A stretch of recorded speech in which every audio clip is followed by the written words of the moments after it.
Hello guys, मेरे YouTube channel में आपका स्वागत है। मेरा नाम अनुभव मिश्रा। तो आज मैं आपको इस वीडियो में कोटक स्मॉल कैप फंड का डिटेल रिव्यू करके बताने वाला हूं। मैं आपको एक्सेल शीट में फंडामेंटल एनालिसिस करके दिखाऊंगा और पूरा डिटेल में आपको रिव्यू करके बताऊंगा। लास्ट में कंक्लूजन में ये भी बताऊंगा कि आपको इसमें इन्वेस्टमेंट करना चाहिए या नहीं करना चाहिए, और अगर आपको इसमें इन्वेस्टमेंट करना चाहिए तो कितने साल तक करना चाहिए। तो मेरे चैनल को सब्सक्राइब जरूर कर दीजिएगा। मैं शुरू करते हैं। तो जैसा कि मेरे यहाँ पे स्क्रीन पे देख पा रहे होंगे, कोटक स्मॉल कैप फंड, इसका अगर आप लॉन्च ऑन डेट देखें तो 1 जनवरी 2013 है। मतलब ये काफी पुराना फंड है। तो आप देख पा रहे हैं कि मतलब इसका 12.2 इयर्स हो चुके हैं इसको लॉन्च होते होते। इसका कैटेगरी रिटर्न देखिए 12.2 इयर्स में तो 22.94% तक का मैसिव रिटर्न है। लेकिन इस फंड का अगर आप रिटर्न देखिए 12.2 इयर्स में तो 19.07% तक का रिटर्न है। मतलब इसने कैटेगरी को बीट नहीं कर पाया है, कम से कम 3 से 4% के से पीछे रह गया है अपनी कैटेगरी से। तो डेफिनेटली यहाँ पे एक नेगेटिव फीडबैक दूंगा, क्योंकि देखिए एक फंड का अपने कैटेगरी को बीट करके रिटर्न देना बहुत जरूरी हो जाता है। क्योंकि देखिए आप वॉलेटिलिटी को फेस करते हैं, आप रिस्क को फेस करते हैं, और वहां पे आपको कैटेगरी बीटिंग रिटर्न नहीं मिलता, तो डेफिनेटली वहां पे एक थोड़ा सा नेगेटिव फीडबैक रहता है। लेकिन हाँ, आप पूरा वीडियो देखिएगा, क्योंकि यहाँ पे मैंने आपको नेगेटिव फीडबैक बता दिया तो आप ये मत सोचिए कि ये फंड पूरा नेगेटिव है। ऐसा बिल्कुल भी नहीं है। यहाँ पे पूरा मैं आपको डिटेल में बताऊं, क्योंकि देखिए अगर आगे यहाँ पे रिस्क जो अपने कैटेगरी से बहुत कम ले रहा है और आपको रिटर्न करीब करीब 19.07% तक का दे रहा है, तो डेफिनेटली यहाँ पे एक पॉजिटिव फीडबैक पे भी टर्न हो सकता है। तो नीचे पूरा देखिएगा, मार्केट कैपिटल क्या है, इसका बीटा और स्टैंडर्ड डिविएशन क्या है, तो मैं आपको बहुत डिटेल में बताऊंगा। इसका कैटेगरी रिटर्न 5 इयर्स का देखा जाए तो 36.42% का रिटर्न है। लेकिन इस फंड का अगर 5 इयर्स में देखें तो 25.27% का रिटर्न है। तो आप देख पा रहे हैं कि मतलब 5 इयर्स के हिसाब से ये एकदम पीछे, मतलब 11% से पीछे रह गया अपने कैटेगरी से। तो डेफिनेटली यहाँ पे एक नेगेटिव फीडबैक रहेगा। यहाँ पे 5 इयर्स के हिसाब से एकदम सुपर नेगेटिव फीडबैक रहेगा। लेकिन ओवरऑल अगर आप देखा जाए ऑल टाइम रिटर्न के हिसाब से यहाँ पे थोड़ा सा नेगेटिव फीडबैक रहेगा। अब यहाँ पे इस पर्टिकुलर म्यूचुअल फंड में अगर मान लीजिए आपने 1000 रुपए इन्वेस्टमेंट किया होता है हर महीने 10 साल तक कंटिन्यूसली, तो आपको अमाउंट डिपोजिट हो 1.2 लाख रुपीज। 1.2 लाख रुपीज अगर कन्वर्ट होकर बन गया था 3.17 लाख रुपीज। मतलब आप देख पा रहे कि यहाँ पे जो पैसा है आपका लगभग 3 गुना हो गया था। लगभग मतलब 3 गुना से आप कम ही मान सकते हैं, आप 2.5 गुना ही मान सकते हैं, कि 3 गुना तो बहुत ही ज्यादा हो जाता है। 3.6 लाख रुपीज होता, 3 गुना होता, तो 3.17 लाख रुपीज है। तो यहाँ पे 2.5 गुना आप मान सकते हैं अपना पैसा हो गया, वो भी 10 साल में। तो मान लीजिए अब इस फंड में ना इन्वेस्टमेंट करके आपने गोल्ड में इन्वेस्टमेंट किया होता 10 साल तक कंटिन्यूसली हर महीने हजार रुपए, तो कैसे अमाउंट डिपॉजिट होता 1.2 लाख रुपीज, और 1.2 लाख रुपीज अब कन्वर्ट होकर बन गया होता 2.10 लाख रुपीज में। और गोल्ड में ना इन्वेस्टमेंट करके अपने एफडी में इन्वेस्टमेंट करता जो अमाउंट डिपॉजिट होता 1.2 लाख रुपीज, और 1.2 लाख रुपीज अब कन्वर्ट होकर बन गया होता 1.74 लाख रुपीज में। तो अब देख पाए डिफरेंस यहाँ पे कितना बड़ा मेजर डिफरेंस है। आपको इन्वेस्टमेंट करना क्यों जरूरी हो जाता है एज कंपेयर टू एफडी। तब देख पा रहे कि बहुत ही बड़ा डिफरेंस देखने को मिल रहा है। रिटर्न वर्सेस कैटेगरी बात करते हैं, यहाँ पे एवरेज है कैटेगरी के मामले में। अगर आप ऑल टाइम रिटर्न को कंपेयर करें तो यहाँ पे अगर आप 5 इयर्स का देखा जाए तो बहुत ही बड़े मार्जिन से बीट कर रखा है, तो यहाँ पे एवरेज ही मान सकते हैं। और रिस्क वर्सेस कैटेगरी एवरेज वो आप नीचे अभी बताने वाला कि रिस्क कैसे है। तो यहाँ पे रिस्क और रिटर्न रेशियो के मैंने यहाँ पे डेटा निकाल रखा है, तो यहाँ से आपको पता चले कि रिस्क कितना लेता है और रिटर्न आपको कितना दे रहा है। तो यहाँ पे देख पा रहे हैं कि जैसे जो बीटा है इसका 0.68 है और कैटेगरी देखा जाए 0.81 है। तो बीटा बेसिकली होता क्या है, आपको बताता है volatility with respect to its benchmark. Benchmark की कंपैरिजन में कितना वॉलेटिलिटी इस पर्टिकुलर म्यूचुअल फंड में है। अगर 1 से कम नीचे अच्छा सा माना जाता है, तो यहाँ पे देखा जाए इस पर्टिकुलर म्यूचुअल फंड का 0.68 है और कैटेगरी का 0.81 है। मतलब बहुत ही बड़ा डिफरेंस है अगर आप वॉलेटिलिटी को देखा जाए। तो डेफिनेटली यहाँ पे रिस्क कम लेके चलता है as compare to its category, तभी यहाँ पे रिटर्न कम है। तो एक रीजनेबल है। तो यहाँ पे एक पॉजिटिव फीडबैक रहेगा, सुपर पॉजिटिव फीडबैक रहेगा इन टर्म्स ऑफ वॉलेटिलिटी और रिस्क यहाँ पे कम लेके चल रहा है। स्टैंडर्ड डिविएशन की बात करें तो स्टैंडर्ड डिविएशन बेसिकली क्या होता है, आपका जो एक एवरेज रिटर्न होता है ना, उससे कितना प्लस उससे कितना माइनस, तो उसके बीच में एक रेंज बन जाती है, उसके बीच में आपको रिटर्न मिलने के चांसेस मिलते हैं हर साल। तो यहाँ पे अगर ये जितना कम हो उससे अच्छा खासा माना जाता है। तो यहाँ पे देखा जाए स्टैंडर्ड डिविएशन इस पर्टिकुलर म्यूचुअल फंड का 13.33 है और कैटेगरी देखा जाए तो 15.57 है। तो देख पा रहे कि इसमें भी एक मेजर डिफरेंस है। तो देखा जाए यहाँ पे रिस्क के मामले में भी ये कम लेके चलता है as compare to its category. अब यहाँ पे मान लीजिए आप इसमें डिसीजन ले लिया कि आपको इसमें इन्वेस्टमेंट करना है, तो आप मिनिमम एसआईपी 100 रुपए से स्टार्ट कर सकते हैं।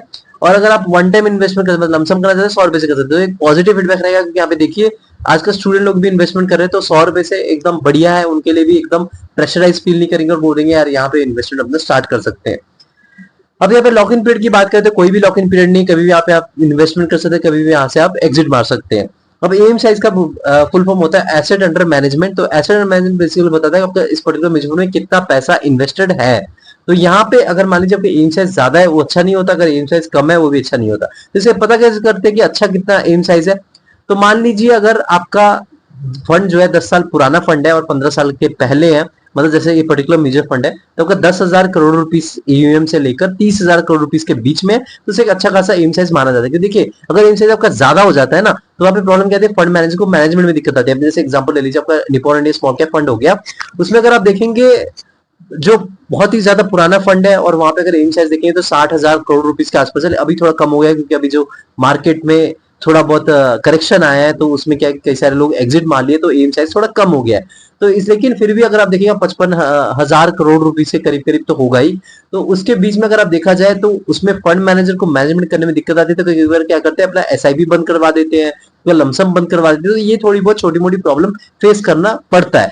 लेकिन अगर वो मैनेजमेंट कर लेते हैं तो कोई ज्यादा प्रॉब्लम नहीं है। और एम साइज अगर कम हो तो उसमें क्या होता है कि लोगों का भरोसा नहीं होता, लोग सोचते हैं कि इस पर्टिकुलर म्यूचुअल फंड में कुछ ना कुछ कमी है, तभी यहाँ पे लोग ज्यादातर इन्वेस्टमेंट नहीं कर रहे हैं, यहाँ पे ज्यादातर इन्वेस्टेड नहीं है, तभी इसका एम साइज कम है। तो वहां पे कुछ ना कुछ प्रॉब्लम है, कुछ ना कुछ रिटर्न में प्रॉब्लम है या एक्सपेंस रेशियो ज्यादा है, तो वहां पे एक थोड़ा शक बन जाता है। तो यहाँ पे अगर देखा जाए इसके बीच में मैंने बताया 10,000 करोड़ रुपीज से लेकर 30,000 करोड़ रुपीज के बीच में होना चाहिए अगर आपका फंड 10 साल से पुराना है और 15 साल के बीच में है। तो यहाँ पे देखा जाए 16,450 करोड़ रुपीस के बीच में है, तो डेफिनेटली यहाँ पे एक सुपर पॉजिटिव फीडबैक रहेगा एम साइज के मामले में। एक्सपेंस रेशियो की बात करें तो देखिए आप तो दिमाग लगा नहीं रहे, दिमाग लगाने वाले कौन है, आपके फंड मैनेजर। फंड मैनेजर अपना दिमाग लगाते हैं, अपना फंडामेंटल एनालिसिस करते हैं स्टॉक्स का और अपने इस पर्टिकुलर म्यूचुअल फंड में रखते हैं और फिर आपको एक अच्छा खासा रिटर्न दिलवाते हैं। तो टोटली आपका डिपेंड करता है कि फंड मैनेजर्स की एक्सपर्टीज पे वो कैसा इन्वेस्टमेंट करते हैं और मार्केट पे मार्केट कैसा परफॉर्मेंस देती है। तो यहाँ पे जो वो दिमाग लगा रहे हैं उनको एज ए मैनेजमेंट फीस कुछ पेमेंट देना पड़ता है। तो ये अगर 1% से नीचे से अच्छा खासा माना जाता है, लेकिन जो मैंने क्राइटेरिया सेट कर रखा है 0.7% से नीचे से अच्छा खासा माना जाता है। क्योंकि देखिए आप प्रॉफिट का इतना परसेंट हिस्सा देते हैं as a management fees payment करते हैं जब आप पैसा रिडीम करते हैं। तो मैं ये नहीं चाहता कि लॉन्ग टर्म में ना वो 1% भी लाखों करोड़ों का डिफरेंस बन जाए, तो इसीलिए यहाँ पे 0.7% से नीचे से अच्छा खासा माना जाता है। तो यहाँ पे अगर देखा जाए 0.57% तो डेफिनेटली एक्सपेंस रेशियो के मामले में सुपर पॉजिटिव फीडबैक रहेगा। टैक्स इन्फॉर्मेशन की बात करें तो अगर आप एक साल से पहले एग्जिट मार लेते हैं, प्रॉफिट बुकिंग कर लेते हैं, 20% तक का टैक्स देना पड़ेगा। एक साल के बाद आपने एग्जिट मारा तो आपको 12.5% तक का टैक्स देना पड़ेगा प्रॉफिट पे।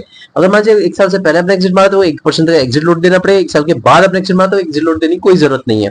और अब सबसे मेन बात करते हैं वो मार्केट कैपिटल। मार्केट कैपिटल देखा जाए तो अगर मिड कैप में इनका 18.26% तक एलोकेशन है, स्मॉल कैप में इनका 73.8% तक एलोकेशन है, लार्ज कैप में इनका 4.69% तक एलोकेशन है, अदर्स में देखा जाए 3.3% तक एलोकेशन है। तो आप देख पा रहे कि यहाँ पे रिस्क क्यों कम ले रहा है अपने कैटेगरी से कैसे कम ले रहा है मैं आपको बताता हूँ। देखिए जो सेबी की गाइडलाइन के हिसाब से उन्होंने कहा रखा है कि 66 या 68% तक का आप मिनिमम स्मॉल कैप में एलोकेशन कर सकते हैं। उसके बाद जो बचे 32% या 34% आपको लार्ज कैप या फिर मिड कैप में ले सकते हैं। तो लेकिन कई सारे अगर आप देखेंगे तो स्मॉल कैप के जो कैटेगरी के अलग अलग म्यूचुअल फंड्स है वो क्या करते हैं 90% अपना एलोकेशन स्मॉल कैप में रख लेते हैं। लेकिन यहाँ पे अगर आप देख पा रहे हैं जैसे स्मॉल कैप में 73.8% तक का इन्होंने रखा है पोर्टफोलियो में, बाकी के जो है मिड कैप लार्ज कैप या फिर अदर्स में इनका इन्वेस्टमेंट हो रखा है। तो थोड़ा सा रिस्क यहाँ पे कम बन जाता है क्योंकि इन्होंने स्मॉल कैप में ज्यादा एलोकेशन नहीं कर रखा है। हाँ देखिए इन्होंने सेबी के गाइडलाइन के हिसाब से तो इनको फॉलो करना ही पड़ेगा, लेकिन अब ये डिपेंड करता है फंड मैनेजर अपना 100% ही स्मॉल कैप में ले ले, अब ये भी हो सकता है। लेकिन यहाँ पे अगर रिस्क कम बनने के लिए वो 68% का थ्रेशोल्ड भी फॉलो कर सकता है।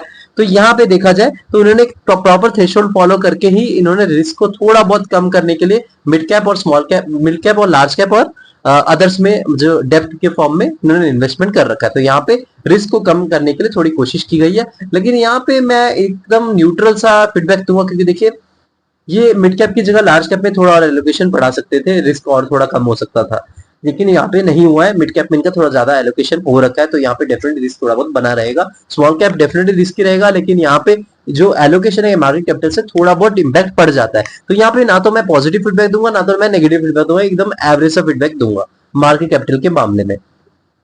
सेक्टरल एलोकेशन की बात करें तो इंडस्ट्रियल सेक्टर में 32.54% का एलोकेशन है, कंज्यूमर साइकिल में 21.76% का एलोकेशन है, हेल्थ केयर में 17.95% का एलोकेशन है, बेसिक मेटल्स में 14.30% का एलोकेशन है, रियल एस्टेट में देखा जाए तो 4.60% का एलोकेशन है, फाइनेंशियल सर्विसेज में 3.7% का एलोकेशन है, कंज्यूमर डिफेंसिव में 2.66% का एलोकेशन है, कम्युनिकेशन सर्विसेज में 2.19% का एलोकेशन है, टेक्नोलॉजी सेक्टर में 0.30% का एलोकेशन है। तो एलोकेशन के मामले में देखा जाए तो मैं एक पॉजिटिव फीडबैक दूंगा। देखिए ऊपर के जो 4 सेक्टर्स है ना उनमें अच्छा खासा अगर इन्होंने डाइवर्सिफाई कर रखा है, देखा जाए industrials, consumer cycle, health care और बेसिक मेटल्स, अगर ये 4 सेक्टर से अच्छा खासा परफॉर्मेंस देते हैं कोई अच्छा खासा रिटर्न देने के चांसेस रहते हैं। लेकिन हाँ यहाँ पे मैं अच्छा खासा बोलूंगा, मतलब हाँ एवरेज, मतलब यहाँ तो मैं पॉजिटिव फीडबैक दूंगा, ना तो नेगेटिव फीडबैक दूंगा। रीजन ये है, यहाँ पे एक और डाइवर्सिफिकेशन हो सकता था। मैं एक मानता हूँ कि मिनिमम 5 सेक्टर में ना अच्छा खासा डाइवर्सिफिकेशन हो सकता है। हर मतलब एक अच्छा खासा म्यूचुअल फंड अगर है तो। लेकिन यहाँ पे 4 सेक्टर में इन्होंने डाइवर्सिफिकेशन कर रखा है।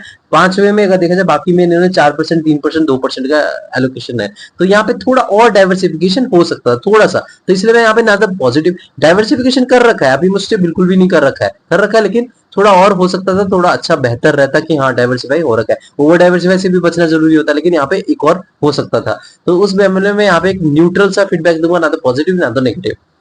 और अगर हमारे फंड मैनेजर की बात करते हैं, फंड मैनेजर एक है जो है हरीश बिहानी। इनका इनका एक्सपीरियंस इस पर्टिकुलर म्यूचुअल फंड में 1.35 ईयर्स का है।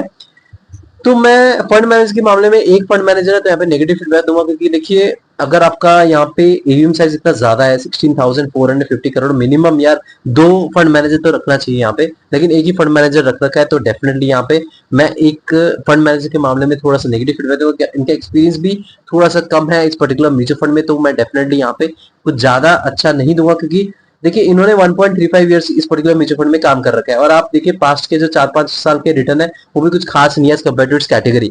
लेकिन हाँ ओवरऑल अगर देखा जाए ऑल टाइम रिटर्न के हिसाब से, तो लगभग अपने कैटेगरी के आसपास है। आसपास भी नहीं मान सकते, क्योंकि 4% बहुत बड़ा मार्जिन होता है, 4% से पीछे रह गया। तो डेफिनेटली यहाँ पे मैं इतना अच्छा फंड इसको नहीं कहूंगा, लेकिन एक एवरेज सा फंड दूंगा। तो इसका रेटिंग जो है 3/5 रेटिंग मिली है, तो आप देख पा रहे हैं। तो डेफिनेटली यहाँ पे बहुत सारे नेगेटिव चीजें हैं, थोड़ी बहुत पॉजिटिव चीजें। तो मैं आपको ओवरऑल बताऊं, देखिए इसका वो ऑल टाइम में ये अपने कैरियर बीटिंग रिटर्न नहीं दे पाया, ये एक नेगेटिव फीडबैक है। 5 साल में तो बहुत बड़े मार्जिन से पीछे रह गया, तो ये एक नेगेटिव फीडबैक है।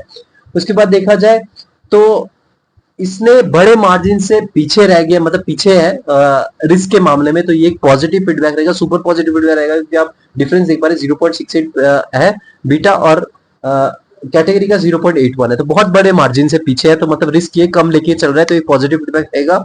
और एसआईपी कम अमाउंट से है, तो ये पॉजिटिव फीडबैक एएम के मामले में, एक्सपेक्टेशन के मामले में पॉजिटिव फीडबैक रहेगा। लेकिन यहाँ पे मार्केट कैपिटल और सेक्टर एलोकेशन मामले में मैं एवरेज फीडबैक ओवरऑल दूंगा। और फंड मैनेजर का नेगेटिव फीडबैक दूंगा, क्योंकि एक्सपीरियंस पर्टिकुलर म्यूचुअल फंड में ज्यादा नहीं है और एक ही फंड मैनेजर है। तो डेफिनेटली यहाँ पे नेगेटिव फीडबैक रहेगा फंड मैनेजर के मामले में। तो ओवरऑल मैं बताऊं एक एवरेज सा फंड है, कोई ज्यादा अच्छा नहीं है, कोई ज्यादा बुरा नहीं है। अगर आप इन्वेस्टमेंट करना चाहते हैं तो डेफिनेटली कर सकते हैं। लेकिन मैं आपको एक चीज बता दूं, स्मॉल कैप म्यूचुअल फंड में अगर आप इन्वेस्टमेंट कर रहे हैं, तो यहाँ पे अगर आपका रिस्क एपिटाइट बहुत ज्यादा है और आपका टाइम फ्रेम बहुत ज्यादा है, मतलब मान लीजिए आपका 7 से 10 साल तक आप वेट कर सकते हैं और कंटिन्यूअसली रिगरसली हर महीने एसआईपी करते हैं, ये नहीं कि आपने लमसम कर दिया, एसआईपी कर रहे हैं, तो अगर आप 7 से 10 साल तक वेट कर सकते हैं तो ऐसे म्यूचुअल फंड में इन्वेस्टमेंट कर सकते हैं। लेकिन हाँ, सारा पैसा स्मॉल कैप म्यूचुअल फंड में ना कभी इन्वेस्टमेंट कभी मत करिएगा, क्योंकि ये बहुत ज्यादा रिस्की फंड होता है। अभी मैं सोचिए रिस्क कम करने की कोशिश करिए कैटेगरी से, रिस्क जितना भी कम करे लेकिन फिर भी रिस्क रहेगा, क्योंकि 73% एलोकेशन छोटी कंपनीज में है, जो कि एक स्टार्टअप कंपनी है, जो कि अभी तक एस्टैब्लिश नहीं हुई है। तो डेफिनेटली यहाँ पे रिस्क बना रहेगा। तो आप खुद रिसर्च करके इन्वेस्टमेंट करिएगा, ये नहीं कि मैंने बोल दिया आपने जाके बाकी इन्वेस्टमेंट कर दिया। तो चैनल को सब्सक्राइब कर दीजिएगा। Thank you.